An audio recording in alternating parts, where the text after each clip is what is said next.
Be ready! That was the motto of the Boy Scouts. The Scout Act was different. The law stated that a Boy Scout must be reliable, loyal, helpful, friendly, polite, kind, obedient, cheerful, thrifty, brave, clean, and respectful, and also naive, apparently, stupid, idiot, trusting. Nick had no other answers after checking the email on his wife's iPhone. He usually didn't look at anything on her phone at all, and she knew that very well, so she didn't bother to use any additional protection. After all, he was a Boy Scout. He didn't invade anyone's privacy. But Nick's wife was leaving town in a few weeks, and Nick was trying to remember the name of her hotel. She told him about it before, but he didn't pay attention and wanted to avoid an argument about why he didn't pay attention. These debates have become a bit more frequent lately. The trip would be their longest time apart since their wedding 5 years ago, and Nick had been thinking about doing something romantic, like sending flowers.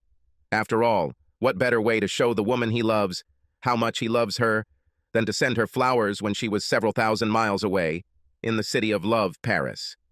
It was the city of love, okay, but he wasn't who she was going to love there. No, it had to be Dwayne, who was also going on a trip. After entering the password to his wife's phone, the date of their wedding, Nick found himself reading one of the non-work-related emails his wife and Dwayne had exchanged over the past few weeks. They talked about walking along the Champs-Élysées at night, then taking a boat ride on the Seine in the moonlight, and then making wonderful love all night. Almost as surprising as the affair itself was the fact that Nick's wife Linda and her lover Dwayne exchanged messages using their work email accounts. She should have known better. So does Dwayne. Like Nick, Linda was a lawyer. Dwayne was a paralegal at Linda's firm. All three have conducted extensive document analysis in major litigation cases where huge teams of lawyers and paralegals have read every one of the hundreds of thousands of emails generated or being considered for document discovery proceedings. The story was always that one or two idiots had an affair, and the lawyers then tried to figure out whether the affair had anything to do with the case, and if so, how to limit the damage. The truth is that the reason Nick didn't pay attention when Linda told him about the trip and the name of the hotel the team would be using was because something strange was going on. Nick didn't know what it was at the time, but his instinct made the hairs on the back of his neck stand up. 5 years as a lawyer, listening to clients lie and listening to lawyers scrupulously avoid lying by not telling everything had sharpened his listening skills. And something was wrong when Linda first told him about the trip. A very boring arbitration process that would keep them so busy that they wouldn't even be able to enjoy the sights. She said this without looking at him at all, and too frivolous. She knew that Paris was one of Nick's favorite cities, and they always talked about going there together because Linda had never been there. So Nick found her answer strange, but he didn't even imagine such a worst-case scenario. The email line he was looking at now was a stiletto stabbed straight into his heart. "Why don't you just get rid of the Boy Scout so we can spend more time together without worrying?" Dwayne wrote this last night. "I feel safe with him," Linda answered. "So why are you having fun with me behind his back every chance you get? You do it better." Nick had no idea what he was going to do at this point, other than forward all correspondence to his address and print out the email exchange on the printer, just in case. No doubt, as an experienced lawyer, his first instinct was to preserve the evidence. After printing out the emails and putting them away, Nick began to think. He definitely knew what he wanted to do. He needed to think before he hurt anyone. This thinking is what made him a lawyer. He was paid to use his brains, not his brawn. And he had to think about it quickly because Linda was out for a run and would be back soon. But before he could think, he needed to finish the mission and find a hotel. However, this would not be for sending flowers. He didn't know why he would need this information, but he just knew he needed it. Perhaps as a target, close to the Eiffel Tower. About a 5-minute walk from the International Chamber of Commerce, where Linda and Dwayne will be working on their arbitration case with the rest of the team, at least when the two lovers have some free time. Once he found the hotel, he had to quickly do a computer search on Virginia divorce law. He remembered some things from the bar exam 5 years ago, but it was always good to check. Adultery was grounds for divorce and could affect issues such as alimony and division of property. But the accusation of adultery also had its own nuances. One of them was connivance, finding out about the adultery and then voluntarily resuming sexual relations and continuing to live together was her defense. So, he needed to get out of the house, and quickly. And there should be no confrontation. Not yet. He fully intended to hit her with complete shock and awe without any unknowns thrown into the mix. He was going to dominate the battle space for the rest of this marriage, which meant he would have to lie, inconsistent with the Boy Scout law, but it was war. After all, it was Churchill who said, "Truth is so valuable in wartime that it must always be accompanied by a bodyguard of lies." Nick's lies would serve a higher purpose now. In any case, none of them were under oath. He went up to the master bedroom and began to pack his things. He finished quickly and placed his suitcases by the front door. He had almost finished gathering the important documents he needed: bank and credit card statements, 401k and IRA statements, car titles, pay stubs, mortgage, and Linda's latest student loan balance when she returned from her run. He heard her in the kitchen as he rose from his basement office. He decided to look exhausted and out of sorts when he saw his wife. Her shoulder-length brown hair was pulled back into a ponytail. She looked good. It's a pity that she was disgusting in his eyes. He already knew that love was dead. "You know, I'm going to Paris," he said with a grim smile. The color drained from Linda's face. Her blue eyes turned pale. "What?" "Paris, Virginia." Her shocked expression quickly disappeared. "Sven just called," Nick continued. "We are testifying in an insurance case and we must prepare a witness. Apparently we just lost the motion to compel. The judge is pissed, and the entire investigation timeline is in chaos. I'm going to be on the road for a few weeks, although I'll probably have the opportunity to stop by from time to visit." "Poor baby," Linda said with an appropriate expression of concern. "Maybe your company is hiring. I would prefer to go to your Paris," Nick said, and saw concern appear on her face again. But then she grinned. "Send me your resume. Maybe you have the right amount of experience for us to consider you." It was a joke. Linda's law firm ranked higher in the rankings than Nick's. Then, perhaps with some guilt, she made a move as if she was going to hug him, but Nick turned and returned to his office before she could close the gap. The visions of him slapping her in the face were coming back, and he wasn't sure he could keep them under control. Back upstairs, Linda asked what he wanted for dinner. "I can't stay for dinner. I'll grab something on the way. Sven is going crazy and wants me to hit the road immediately." He spoke, bustling around the kitchen. Linda followed him to the door, looking a little worried. As he grabbed at his suitcases and headed for the door, she pursed her lips for a goodbye kiss. "Sorry, I think I may have caught a cold. This morning I have a sore throat. Maybe it's an allergy, but I don't want you to catch anything." Linda followed him to the car as he loaded it. "When will you be back?" "Probably not before Friday. We're going to Roanoke after Paris. Then next week we have to go to Baltimore." Perhaps he was becoming even more paranoid, but he thought he could hear the gears of her brain turning as he watched her avert her eyes, as if imagining how his absence would open up some unexpected possibilities for her. Waving goodbye, he backed out of the driveway. He hoped she would simply assume that he was busy with work and annoyed that he had been called on Saturday. His acting couldn't handle much more at the moment, but he suspected that she was already planning to invite Dwayne over. Nick drove until he came to a nearby shopping center with a coffee shop. Like most lawyers, he thought better by putting it down on paper. As he finished his coffee, he began to make a list of things that needed to be done. He paused for a moment to realize that he had never thought about reconciliation. That wasn't even an option. There will only be retribution. The only question was the degree of retribution. The ringing tone of his phone interrupted him. He didn't recognize the number. "Yes," he answered impatiently. "Mr. Buford? I'm Sam Granger. I don't think we've met, but I'll get straight to the point. I got your number from the internet. I'm in the business of buying old houses and tearing them down to build mansions." I know. Everyone hates what I do, but they don't hate me as much when I give them a check." Granger spoke so fast that Nick didn't have time to react other than to think that the house wasn't old. It was cozy. And what the hell? He started talking about tearing it down, but then his rational mind took over. Well, I'd like to buy your house so I can tear it down. I would suggest building a shopping center, but I can never guarantee a timeline for new construction, especially with county permits and all. I make all my profit by getting these deals done quickly, and I think I can give you a very good price if you and your wife are interested in selling." Nick had a hard time keeping a Grinch-like smile from spreading across his face. Linda chose their house just before they got married. It was an old ranch, but it had a beautiful yard that was right next to an area of woods with a creek running through it. It was close to major highways, but secluded enough to be peaceful. What absolutely convinced her was the treehouse in the yard across from the master bedroom window. She loved that it was a home ready for children. Nick simply loved the price and the fact that it was only 20 minutes from the main parking lot of the subway system. That and a 30-minute train ride to work made moving to the area quite convenient. "Mr. Granger, I will be away for the next few days, so I cannot guarantee access to the property." "Call me Sam. I don't need to see it inside. Like I said, it's a wreck, and I've already checked the outside of the house. Can you meet on Sunday morning, Sam?" "Certainly. By the way, I will probably close the deal myself with my wife's power of attorney. She is very busy with work-related matters these days." "No problem. I'll give you the form we use." Nick noted the address and began to see the outline of the plan.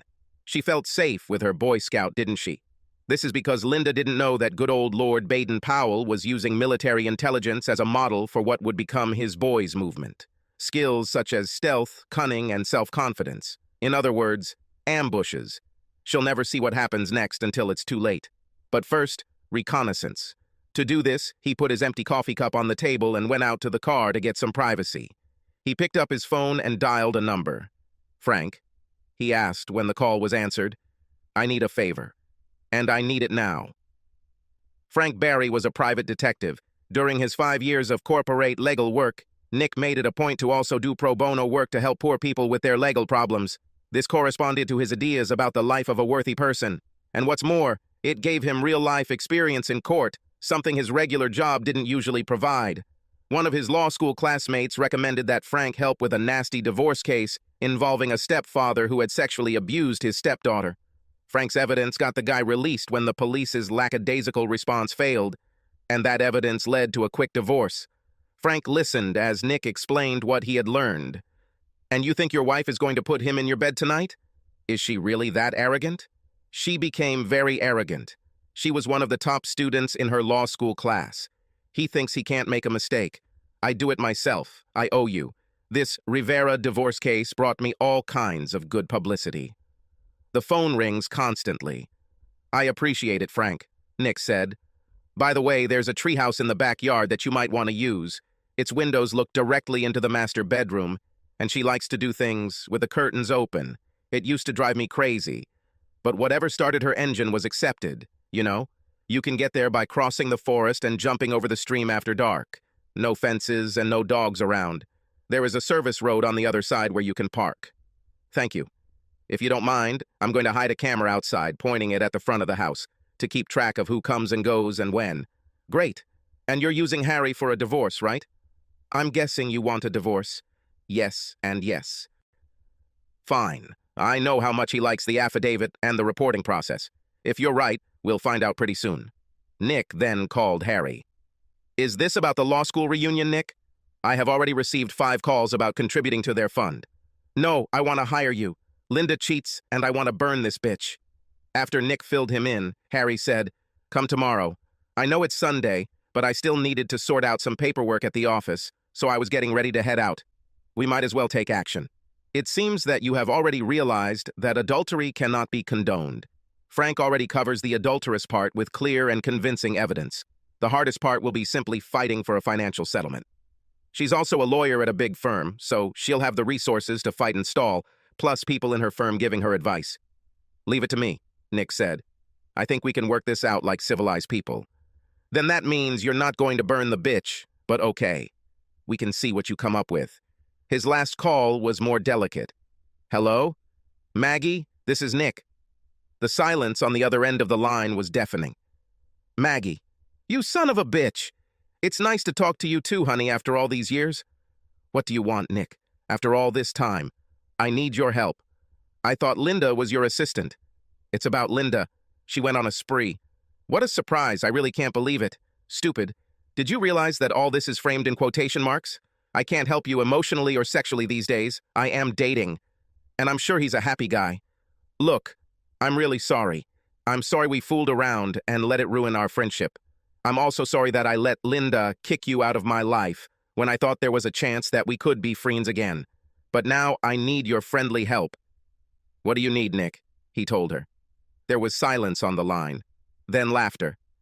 I agree, she said after she had calmed down, but he could still hear the smile in her voice. You always made me laugh. Thank you, Maggie. When the dust settles, you'll have to introduce me to Mr. Lucky so I can congratulate him on his excellent taste and invite you both to dinner. It's a date, she said. He needed somewhere to hide for a while and plan, so he found an extended stay hotel outside the Beltway in Fairfax, far enough away from his and Linda's usual haunts where he wouldn't risk being seen, settled in, and then went to get something to eat. He wasn't actually hungry, but he knew he needed something in his stomach to fuel the alcohol he planned to drink. A restaurant called El Mariachi was across the street from the hotel. When the hostess seated him in a booth, he saw that the bartender was looking at him. He seemed vaguely familiar, but Nick put it out of his mind. At the moment, he had enough reason to worry. The menu items indicated that the restaurant was an establishment pretending to be Mexican. Most Americans didn't understand the difference. He ordered some inexpensive tequila with his meal. He knew the hangover the next day would be severe, but he considered the pain part of the cleansing ritual. The waitress returned with a bottle of excellent tequila from the top shelf. When Nick looked up at the waitress, she simply pointed to the bartender, who saluted him. Nick returned the greeting and poured himself a generous drink as the bartender returned to serving other customers. It took a moment, but Nick remembered who he was. He remembered the bartender as one of the members of the public who attended Rivera's divorce hearing, as well as the criminal trial that Nick attended. He always sat in the last row alone. No one ever sat next to him. His client's daughter, Sonia, hugged him one day, but when Nick asked Sonia who it was, she became very quiet and said he was just a family friend. Nick ate in silence, making notes on a notepad and drinking tequila. After the waitress cleared away his dirty plates, he went to the toilet. He was aware that things seemed to move around, as if he were on a ship as he walked. He needed to lean against the wall while he did his business. He then returned to the booth, trying to act as confident as possible, and found the bartender sitting in his booth on the opposite bench. "Senor Nick, good to see you," he said, reaching out to take Nick's hand and shake it vigorously. Nick sat down and waited for what he would say. "I never thanked you for helping my cousin deal with that bastard she was married to." Nick tried to argue that it was nonsense and he was just doing the little he could, but the bartender ignored him. He was severely beaten in prison. "Did you know about this?" "Very much. They don't think he'll be able to walk again or eat solid food." The bartender had a small smile on his face as he told Nick this. Nick felt a chill as he looked at the bartender. "I didn't hear that," Nick said.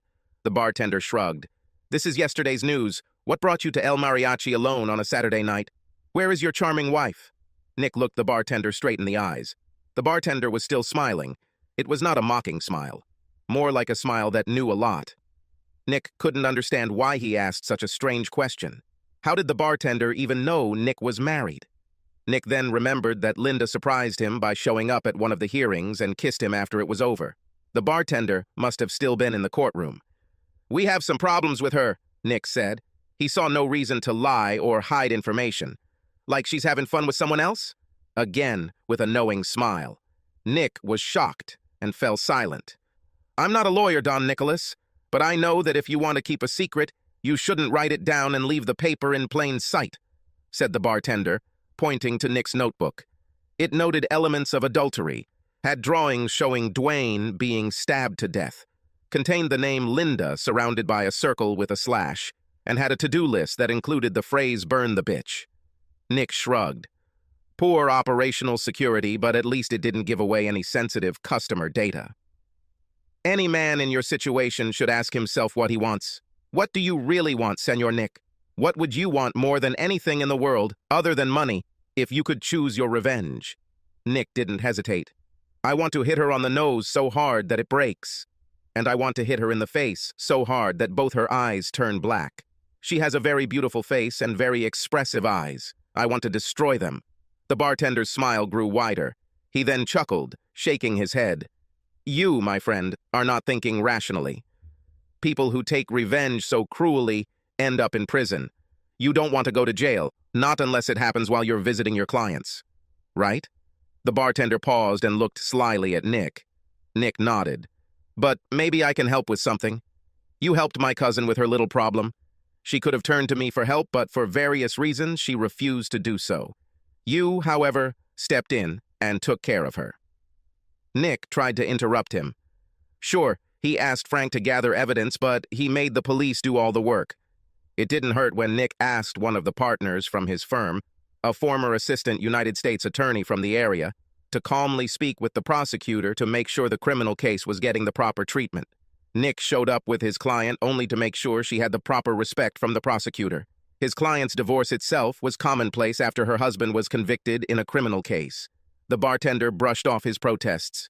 You must understand that helping ordinary people like my cousin is worthy of attention in itself. I am in your debt on behalf of my family. I always pay back my debts. I think you could use some help. Nick looked at him intently. I'm afraid I don't remember your name. The bartender's smile turned into a shark-like grin. Some people call me El Diablo. Devil? The bartender nodded.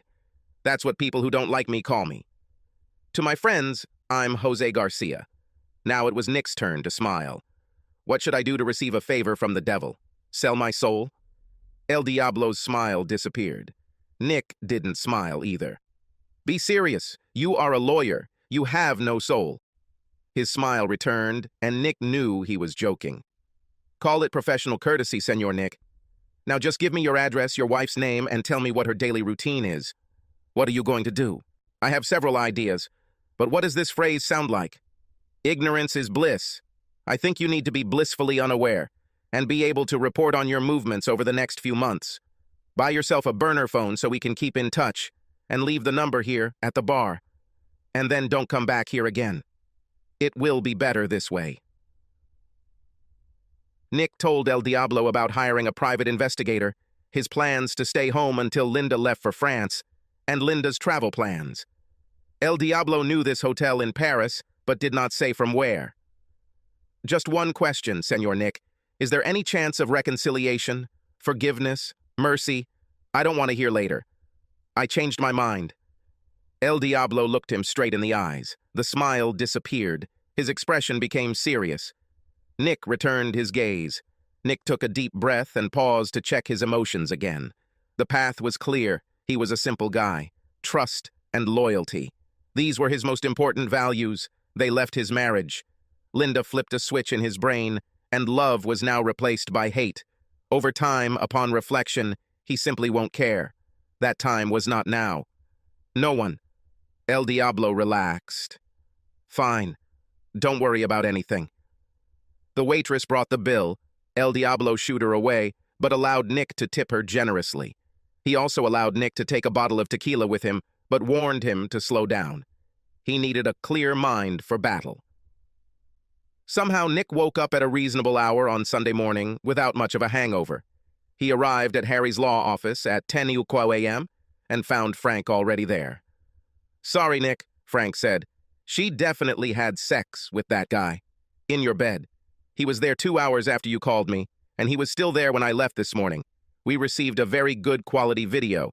I made you a copy, but you might not want to watch it. Harry interrupted him. You better not look. I don't want you to do something stupid and get arrested. Don't worry, Nick said, taking the DVD from Frank. Give me the rundown. I climbed into that treehouse just like you said, and they were all over each other. I got really clear shots of their faces, and, frankly, the rest of their bodies. They were clearly having sex. Anyway, I think it's just a physical thing. They hardly spoke. I don't know if this will change your plans. No. How long? They both had great stamina. Thank you. This makes me feel even worse. Sorry. Anyway, I know Linda personally from the party you had last year, so I can identify her. We checked this guy's license plates. It's Dwayne Martin. We know he's working with her. We don't know how long this has been going on, but it seems to me that this is clear and convincing evidence. Oh, and we have a camera in a nearby tree filming the driveway and garage so we can see when they come and go. I will email you a remote link to the live stream on our secure server. I have spoken to Harry and am going to write a report and supporting affidavit for him to file. Sorry again, dude. Frank shook hands with Harry and Nick and left the office. So, what do you want to do? Asked Harry. File for divorce on the grounds of adultery. But don't serve her. Harry looked at Nick without any expression. Trust me, Harry. When I hear these words, I get an upset stomach. I don't want you to do anything stupid here. I predict that everything will go more smoothly than you imagine." Harry winced. "Look, Harry, just file this on Monday afternoon, right before the court office closes. Let me know the case number. I'll take care of the rest. Just remember, Nick, I don't practice criminal law. Not very good anyway. If you need to get out of some trouble, I can't help you." "You'll be pleasantly surprised," Nick said as he walked out the door. Nick's next stop was to meet Sam Granger. It was a very productive meeting where Nick learned that they could sell the house for over $100,000 more than the mortgage, all without real estate agent commissions. Linda would be delighted, if only she knew. Nick promised to return with the proper paperwork as soon as possible to seal the deal. As Nick left Sam's office, he looked at his phone. No messages or calls. She must still be having fun with Dwayne. Nick took the opportunity to call his boss Sven and tell him that he urgently needed 2 weeks of vacation or he would quit. Sven immediately panicked because Nick was the only one who knew what was going on with the current affairs and agreed. Luckily, in Sven's case, they had a temporary lull in business, so he could cut Nick some slack. Having laid the groundwork for the fulfillment of his intentions, Nick returned to his hotel to take care of his current work. By Monday evening, it was ready. Linda left voicemails on Sunday evening and Monday evening, which he did not respond to. He was saving all his energy for Tuesday morning. Thanks to Frank's camera in front of the house, Nick knew that Dwayne had spent Monday night there, and based on Dwayne's stay from Sunday evening to Monday morning, he would likely leave around 8 a.m. to head to work. Linda was leaving around 8:30 a.m., so at 7 a.m. Nick walked through the front door and shouted, "Darling, I'm home!" He heard a sudden noise upstairs, and then Linda came down the stairs in her robe, disheveled and shocked. "Honey, what a surprise," she said, trying to seem cheerful, but barely holding it in and just as clearly on the verge of complete panic. "I thought you wouldn't be here until Friday. You didn't answer my calls." "Sorry," Nick answered cheerfully. "You know how it happens." Nick pretended not to notice the 2 glasses of wine left in the living room and headed straight to the dining room. Linda stood in the doorway, looking at Nick, trying to figure out her next move and how to stop him from going up the stairs to where Dwayne was obviously hiding. A knock on the door made her jump. "Can you open it, honey?" Nick asked. Meanwhile, he began laying out papers on the dining room table and pretended not to notice, as Linda squared her shoulders and went to open the door, perhaps expecting the bailiff to arrive with the divorce papers. Instead, it was Maggie who walked right in as soon as Linda opened the door, simply saying, "Hello." Linda watched with curiosity as Maggie sat down at the dining table and opened her suitcase. "Sorry, honey," Nick said, "but I don't know when I'll be on air again. And you know, I can't think of you going on a foreign trip without renewing your powers of attorney. You know, just in case something goes wrong and we need to deal with some financial or medical emergencies. Oh, and I had a couple of moments over the weekend and got a tip on refinancing my mortgage at a really great rate. Since we are both going to be traveling, I thought this was the only time we would be able to do it. Sorry for the urgency." He tried to look apologetic. "Who is this?" Linda asked, pointing at Maggie when the artery in her temple stopped pulsing violently. "I'm Maggie." "Maggie is a notary," Nick explained. Linda visibly relaxed. She still had a lover hidden upstairs, but events had not yet completely spiraled out of control. "You, my Boy Scout, always ready?" she said with a grin as she sat down, although her eyes were still wary. "It's just who I am, honey." He handed Linda a pen and began laying out the papers in front of her. "The flags with arrows show you where to sign. Take the time to read the documents if you want." "I trust you," Linda said with a wide smile, quickly signing all the papers in front of her. He prayed to God that she would do it, because otherwise he was screwed. But, as they say, he who dares wins. As Linda signed each document, Nick laid them out and handed them to Maggie, who lined them up and notarized them. "Mrs. Buford, do you have a photo ID?" asked Maggie. Linda stood up from the table to go get her purse. Maggie and Nick exchanged glances, but both had to quickly look down at the table to keep from laughing. Linda placed her driver's license on the table. Maggie took a photo of them on her phone and noted the details in her notary journal. Linda offered coffee, but both Nick and Maggie declined as Maggie finished marking the documents she had certified in her book while Nick put everything into separate folders. Linda's eyes continued to look up, waiting for Nick to try to go there, calculating her next move. Maggie left, putting all her things away and giving Nick a smile when Linda wasn't looking. Nick then gave Linda a break by saying he had a conference call to hold and would go down to his basement office to do it. Linda's shoulders relaxed because now she would have time to get Dwayne out the door and clear any trace of him before Nick emerged from his man cave again. Nick went downstairs to give her the illusion that she was still fooling him. He pretended he didn't hear the heavy footsteps on the steps as Dwayne fled, or the sound of the garage door opening so Dwayne's car could leave. But when he heard the sound of the shower running in the master bathroom, Nick gathered everything he had, walked out the basement door, and drove off in his car without saying a word to his loving wife. 2 hours later, after a hearty breakfast at the diner, Nick was in Harry's office. Harry looked shocked. "So, you're telling me that you made your wife sign Form CC 1406, confirming the filing for divorce and waiving all future service of process and notice of any future proceedings?" "Yes. The duly certified form is right here." "And so it was.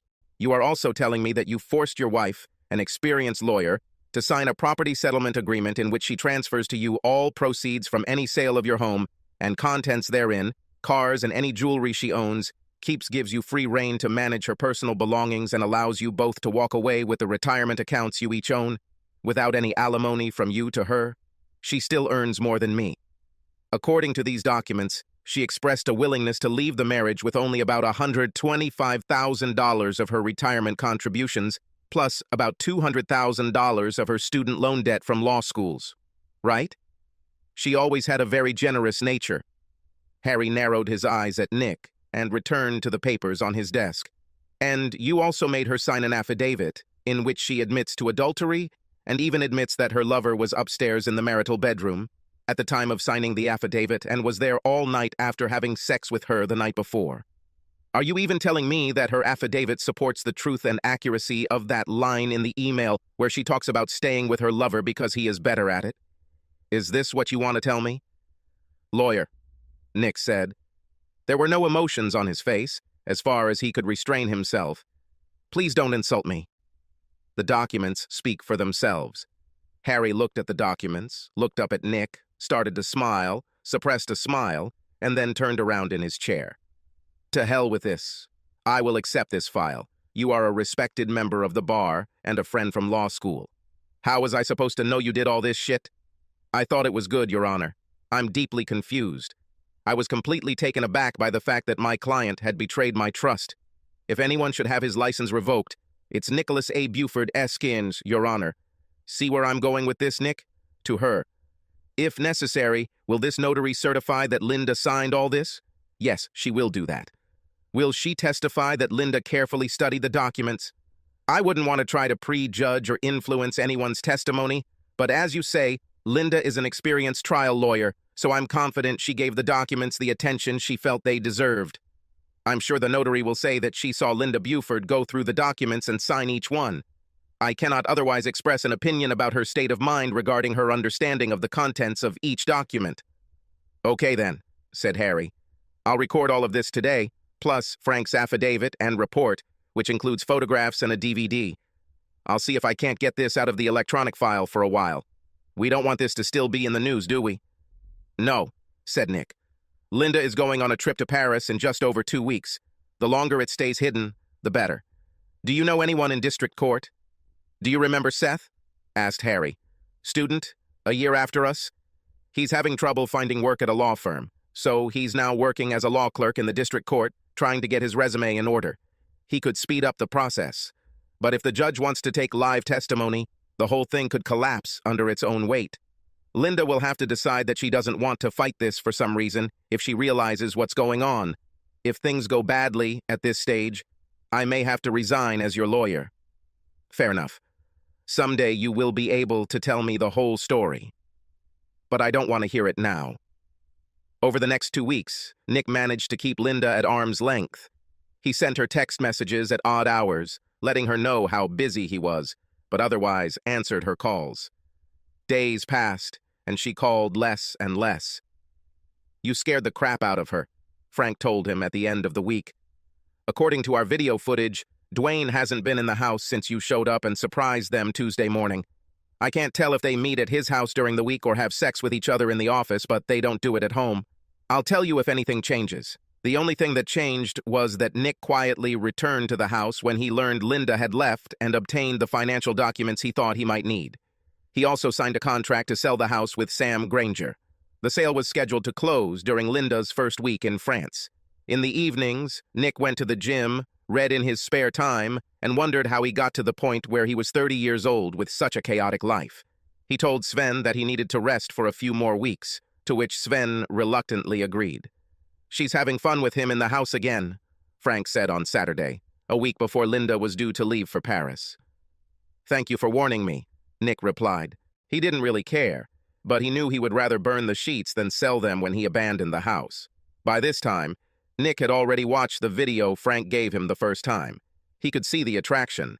Dwayne was a couple of years younger, and Frank's investigation revealed that the guy was a regular at the gym, always warming up in front of the mirror before weight training. Otherwise, he was unremarkable. By comparison, Nick was in decent shape, but he certainly didn't have a washboard stomach. Obviously, Linda was looking for any deal. Nick could have done without such superficiality. Before Nick knew it, Linda was off on her long-awaited trip to Paris. One of Frank's men followed her to the airport and waited until the plane took off for Europe. After receiving the news, Nick went into the house, put all of Linda's clothes in a pile in the living room, and packed everything he wanted to keep. The movers arrived the next day, packed Linda's clothes into boxes, and sent them to the warehouse. They packed Nick's things separately and moved them to the apartment he found. Thanks to Sam Granger, a skilled house demolition specialist, Nick was able to sell the furniture easily. When the house was finally empty, Nick took one last walk before completing his final task. He carefully collected the wedding photographs and album, as well as Linda's wedding dress. He took them to the patio fire pit that was directly underneath the treehouse, carefully placed the photos and album in the pit on top of the charcoal, added the dress and some lighter fluid, and lit a match. After it all burned down, Nick was pleased to see that the video actually had a lot of detail. You could even see details of their memorable moments together in each photo as it was added to the pit. A day later, Nick completed the sale of his family home, using a power of attorney from his wife to sign as her attorney in fact. She really should have read everything she signed. With a separate financial power of attorney, Nick was able to deposit the home sale proceeds check into his personal account, pre-certified on behalf of his wife as her attorney in fact, and close the joint accounts. 3 days later, still in the first week of Linda's trip to France, a construction crew leveled the house. They cleared the rubble in a few days. After this, work began on preparing the site. Unfortunately, the tree with the house, which was ideal for children, had to be removed. There was a gazebo on the new site. Unfortunately, at the moment when the entire place where Nick and Linda once had a happy home turned into just a large square of land, construction stopped. Looks like something went wrong with the permitting process. Nick and a friend from law school who worked in the county permitting department were confident that the problem would resolve itself within a couple of days after Linda returned home from France, once the appropriate forms were received and approved. During all this time, Nick did not answer a single call from Linda. He stopped texting her, didn't respond to emails, and didn't respond to voicemails. Some of her friends and relatives called. Nick sent a quick message back saying he was busy and traveling, mostly so they wouldn't try to drive by the house and see him. El Diablo called him on his prepaid cell phone and told him that Linda and Dwayne seemed to be under stress and weren't looking well. Maybe she suspected something was wrong? Nick asked how he knew this. El Diablo only said that he has friends everywhere, even in Europe. He did ask Nick if he would be interested in returning Linda's wedding and engagement rings. When Nick said no, El Diablo asked if he would mind if someone else bought them. Hell no. Fine. I might know someone who would like them. On Wednesday, 2 days before Linda was due to return from Paris, Nick was in Harry's office. I don't know how the hell this happened, but here's the divorce decree. This is much faster than usual for this type of case, and Seth remains silent. I don't want to know, and I don't ask. Count your lucky stars and congratulate yourself on being single again. Here's the copy I'm going to send to your ex-wife. I'm sure she'll be delighted. As Nick approached his car outside Harry's office, his phone rang. He didn't recognize the number, but when he answered, he recognized El Diablo's voice. Nick, you should take a vacation. Right now. Go to a place where there are a lot of people who know you and can tell you were there. El Diablo hung up. Nick realized that it had been a long time since he had seen his college friends who lived in New York. Luckily, his schedule was clear for the next few days, so he went on a trip that same day, attended several exhibitions, visited several museums, and went out with various combinations of friends for lunches, coffees, and dinners, most of which he paid for with a credit card. He also tipped generously at his hotel so that all the staff knew who he was. While there, he express-mailed a copy of the DVD showing him burning her wedding dress and wedding album to Linda's parents' house. Late Sunday evening, after enjoying coffee and pastries in Little Italy in Manhattan, Nick's phone rang. It was his father-in-law. "Nick, where are you? Linda is going crazy. She is in the hospital." "Yes? What's wrong with her?" This was getting interesting. "She returned from her trip on Friday, but she and her colleague were apparently kidnapped from the airport. They were both high on something and they only came out this morning. A colleague was beaten almost to death. And Linda—" Here her father's voice wavered. Once upon a time, Nick would have shown compassion. "What happened to Linda?" "She woke up and found herself covered from head to toe with tattoos. Tattoos with terrible inscriptions. And as soon as she woke up and saw this, some guy in a mask came in and hit her on the nose, breaking it, and then with 2 more blows, he gave her 2 black eyes." Impressive, Nick thought. In fact, it was the cherry on the sundae. He would be happy if Linda realized that he betrayed her, just as she betrayed him in her marriage. It would be worth an immortal soul if he had one. "Sorry to hear this. I'm out of town at the moment.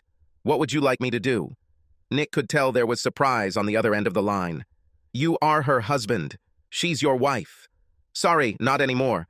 We divorced. The court order was issued last week. She's cheating on me with the guy she's traveling with." "What? What here? What part was unclear?" Nick knew he was being unnecessarily cruel now, but he didn't care. "I have a video. I can send you a copy of her having sex like a cat, and not with me, if you want to know." There was silence on the other end of the line. Nick wondered if his father-in-law had had a heart attack. "We're done with her, so you'll have to take her home." "She's not my problem now." "You did it?" his father-in-law shouted.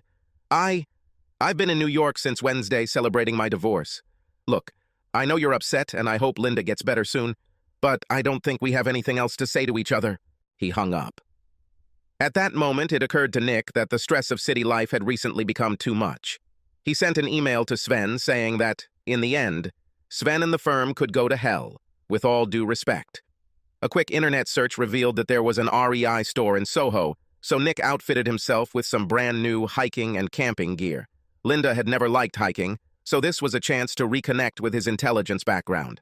The hotel was very kind to store his luggage for a while for a reasonable fee, and before he knew it, he was heading into the Adirondack Mountains to commune with nature until things calmed down.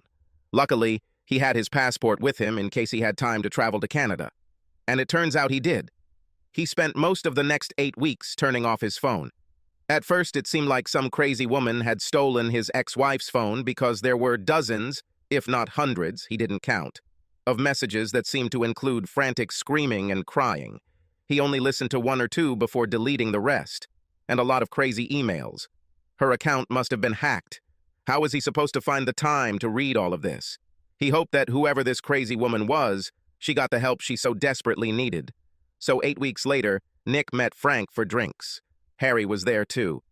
"Just to be clear," Harry said as they sat down, "I ended our attorney-client relationship immediately after I gave you the divorce decree. I notified you by registered mail. Perhaps you haven't checked your email yet." "Not yet," Nick admitted. "It's a serious storm, my friend," said Harry. "Frank, what would you say?" "More like a typhoon." "I like it. Lots of destruction." Harry finished his bourbon and immediately asked for more. "You start, Frank." "So, on Monday morning, the former Mrs. Buford arrived at her old house with her parents.